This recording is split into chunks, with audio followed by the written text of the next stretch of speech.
Let's talk a little bit about politics back here at home. I had a good time last night with President Bush and you talking about your lives after, post White House. President Bush was showing me on his iPhone some of his paintings. He's very proud of his paintings. He's very proud of it, and they're very good. They are pretty good. By the way. So how do you feel about your brother-in-law, Jeb, possibly going back into the White House? Well, I think it'd be great. I mean, obviously, we're huge Jeb supporters. He's our brother, and we love him, and I think he'd be terrific.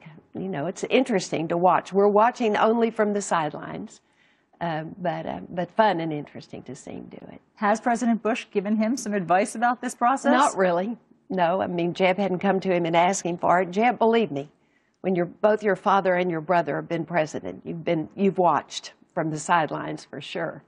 And so he knows a lot. He's been a great governor of Florida, and it'll be interesting to see.